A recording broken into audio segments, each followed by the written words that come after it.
Saya sudah niat ingin membahas tentang pentingnya ilmu tauhid. Kalau tentang riwayat Kiai Said, Kiai Hasani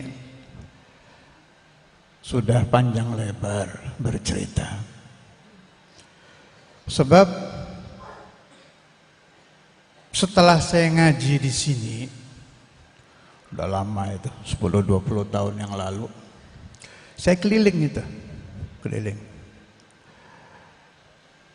Jadi kalau ada orang mengatakan ilmu tauhid hanya diperlukan saat ada faham-faham sesat, entah falasifah, entah yang rame di kita ini liberal, plural, ini itu. Dan muncul pemahaman bahwa di kalangan majelis kita, aliran kita, ini yang saya bahas, aliran kita. Sebab saya keliling bukan ke orang-orang yang beda dengan kita, orang-orang kita. Saya ceritakan banyak riwayat. Ini kisah nyata. Dan saya tidak dikenal sebagai ahlut tauhid.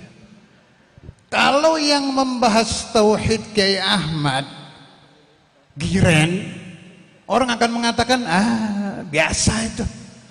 Jadi baru dengar nama Giren, nama Kiai Ahmad, penolakannya muncul di depan. Wah, kalau pasti sana bahas tauhid. Pertama ini, saya tidak suka menyebut nama dan aliran. Saya tutup nama orangnya dan alirannya. Daerahnya boleh. Ada satu jamaah yang pengikutnya hitungan juta, bukan ratusan ribu. Ini kejadian tahun-tahun saya ngaji tauhid itu tahun 91. Ya antara itulah 91 tahun 2000 di Jawa Timur, ini kejadian di Jawa Timur. Saya ke tempat almarhum sahabat karib saya, Habib Yahya, beliau punya pesantren Al-Hadar di sana. Kebetulan orang dari kelompok itu lagi di situ, sedang di situ. Mukanya indah dipandang, enak, tutur katanya halus, sopan. Saya tertarik, saya dekat. Kalau dakwah nggak berhenti, berhari-hari dia keliling. Cerita punya cerita, saya tanya, kenapa antum bisa semangat seperti ini dakwahnya? Tolong diingat kata-kata saya tadi, ini kelompok kita. Bukan Syiah, bukan Wahabi, bukan plural, bukan liberal, kelompok kita ini.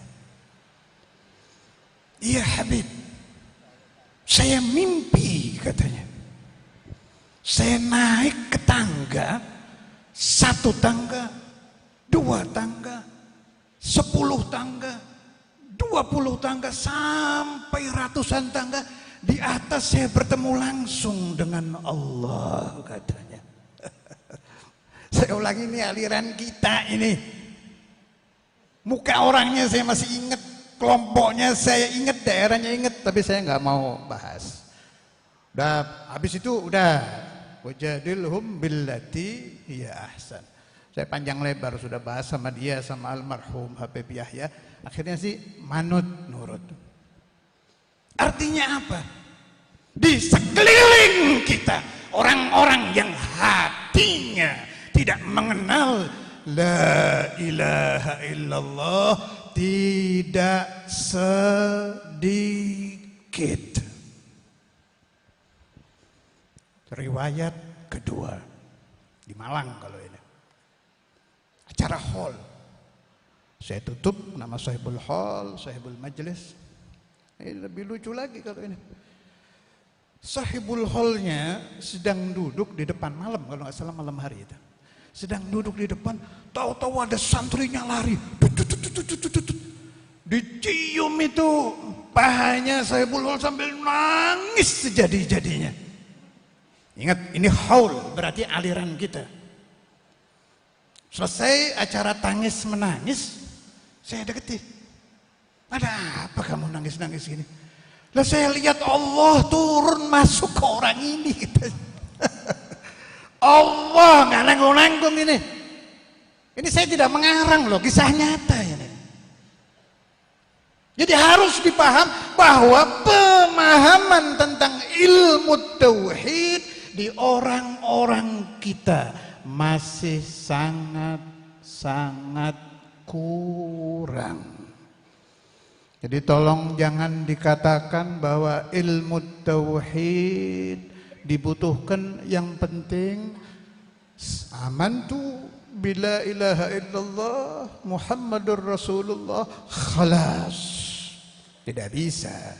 Saya tidak menentang Al-Imam Syafi'i, bahkan saya tunduk, patuh, ikut. Beliau mengatakan apa? Amanna billah wa bima jaa'a 'anillah ala muradillah. Wa amanna bi Rasulillah wa ma jaa'a an Rasulillah ala muradi Rasulillah. Tapi tolong diingat, Imam Syafi'i hidup tahun berapa? Kecerdasan otak beliau seperti apa? Lah ana sama inti ini gitu. Ilmu iman TK aja belum lulus. Muyahan dong kayak Imam Syafi'i. Udah anak pokoknya la ilaha illallah Muhammad Rasulullah khalas. Tidak bisa. Teliti. Liberal, Syiah, Wahabiyah khalas. Itu tidak usah kita bahas. Orang baru lihat labelnya sudah langsung mundur. Wah ini bahaya ini. Selesai sudah. Tapi meminjam bahasa Kiai Ahmad dulu, maaf, ada yang namanya kafir mastur. Wali mastur kan ada, sering dengar gitu kan. Ada kafir mastur. Maknanya bagaimana? Yashhadu an la ilaha illallah wa anna Muhammadar Rasulullah, tetapi pemahaman di batinnya masih keliru. Wahum la yash'urun. Memang waktu saya dengar Giren diangkat sama almarhum, tapi lebih pas kalau dikatakan desa ini adalah desa ilmu tauhid, kampung tauhid, desa tauhid. Sehingga tolonglah pribadi dibuang dulu. Ini urusan umat, pribadi dibuang dulu lah. Jangan melihat Kiai Ahmad, jangan melihat Kiai Hasan, lihat kebutuhan umat. Kalau orang butuh ilmu nahwu alfiyah sudah terkenal di Reboyo. Butuh tajwid ada Kempek. Butuh fikih tafsir ada Sarang. Begitu membutuhkan ilmu tauhid, maka ingatan harus tersambung ke Giren. Dan ini memang nyata. Dari dulu, dari zamannya Kiai Ubaidah, tempatnya tauhid memang di sini. Masih banyak cerita-cerita yang saya alami, itu saya lepas keluar dari sini, keliling bicara-bicara tentang ilmu tauhid. Tapi yang paling parah ya cerita dua tadi. Selain dua itu ya tidak terlalu parah lah. Karena itu